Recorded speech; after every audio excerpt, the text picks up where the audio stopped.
ये है बॉम्बे मेरी जान।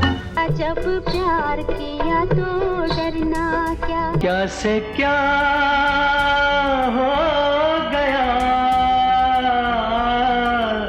बहुत ही आराना लगता है, तो जरा कुछ नाच गाना दिखा दो हमको भी। बसंती, इन कुत्तों के सामने मत नाचना। कोई बात नहीं सेन्योरिटा, कोई बात नहीं। बड़े बड़े देशों में ऐसी छोटी छोटी बातें होती रहती हैं। दोस्तों, सोचने की बात है, जब अंग्रेजों का शासन काल था तब हमारा भारतीय सिनेमा उभर कर बाहर आ रहा था। उस संघर्ष के पीछे सिर्फ एक ही व्यक्ति का हाथ है। एक्टर बनने के इस सफर में दोस्तों, बॉलीवुड का इतिहास क्या है वो भी आपको पता होना चाहिए। तो आज हम तय करेंगे 1913 से लेकर अब तक का सफर। हेलो दोस्तों, मेरा नाम है नीरज और आप देख रहे हैं एनके फिल्म अकेडमी। यहाँ पर मैं एक्टिंग एंड फिल्म मेकिंग सिखाता हूँ और आज हम जानेंगे कि फिल्मों की दुनिया कब शुरू हुई और कहाँ से शुरू हुई और किसने शुरू की। बहुत ही आकर्षक और रोमांच से भरा वीडियो रहेगा दोस्तों, तो जानने के लिए बने रहे मेरे वीडियो पर। 28 दिसंबर 1895 को लूमियर ब्रदर ने दुनिया की सबसे पहली फिल्म बनाई। यह एक शॉर्ट फिल्म थी। इसके बाद दुनिया भर में फिल्म बनाने का सिलसिला चालू हो गया। दोस्तों, 1907 में जमशेद जी राम जी मदन द्वारा भारत का पहला सिनेमा हॉल बनाया गया था। लेकिन दोस्तों, भारतीय सिनेमा की नींव 1913 में दादा साहब फाल्के द्वारा बनाई गई मूक फिल्म राजा हरिश्चंद्र ने रखी। मूक फिल्म वह फिल्म होती है दोस्तों जिसमें डायलॉग्स नहीं होते।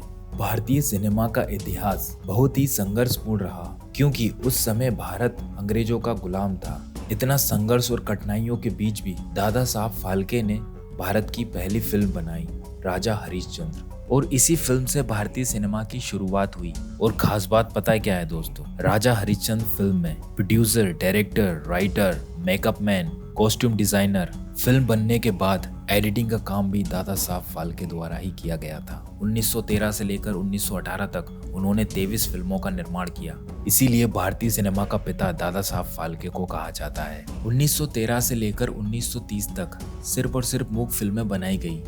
भारतीय सिनेमा की पहली बोलती फिल्म आलमारा 1931 में फिल्माई गई। इस फिल्म के निर्देशक थे अर्देशीर ईरानी और इस फिल्म की शूटिंग की गई थी ज्योति स्टूडियो में। और यह स्टूडियो रेलवे ट्रैक के पास में था, तो वहां से लोकल ट्रेन गुजरती रहती थी। इसलिए इसकी शूटिंग रात को 1 बजे से 4 बजे के बीच में की जाती थी। और आलमारा फिल्म ने ही भारत का पहला संगीत दिया, जिसका नाम था दे दे खुदा के नाम पे। दे खुदा के नाम पे प्यारे।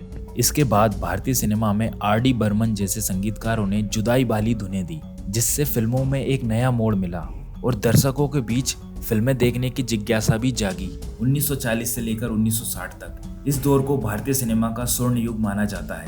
महबूब खान, मदर इंडिया 1957 जैसी क्लासिकल फिल्में बनाई। गुरुदत्त, प्यासा 1957 और कागज के फूल 1959। राज कपूर, आवारा 1951 जो अपने बाप का नाम भी नहीं जानता उसे आप अच्छा कहते हैं जैसी लोकप्रिय फिल्म बनाई गई।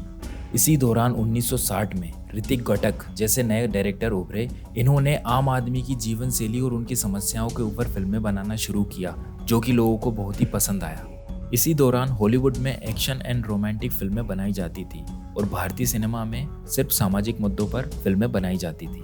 1970 से लेकर 1980 तक इस दशक में भारतीय सिनेमा में एंग्री मैन की छवि उभरी, जिसके प्रतीक बने अमिताभ बच्चन, जैसे कि 1975 में आई शोले फिल्म।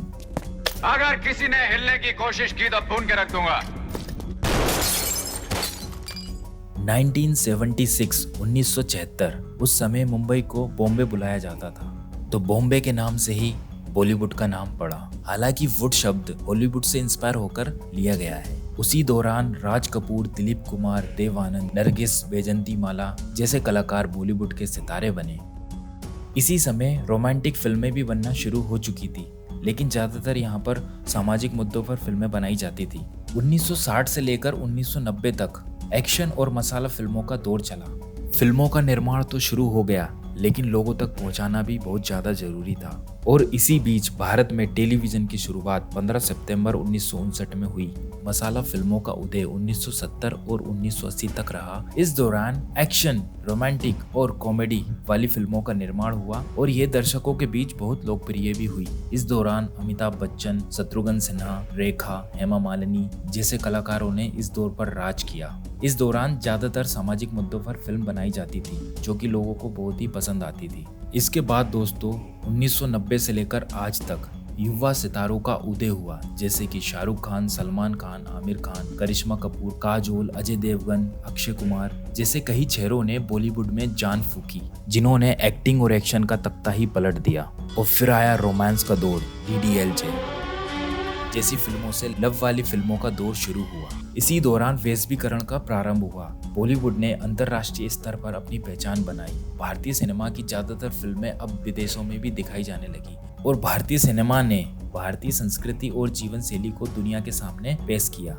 आज के दौर में भारतीय सिनेमा के संगीत विदेशों में भी सुने जाते हैं। इसी दौरान टीवी सीरियल और फिल्मों में भी तकनीक का उपयोग किया गया, जैसे शक्तिमान और मिस्टर इंडिया,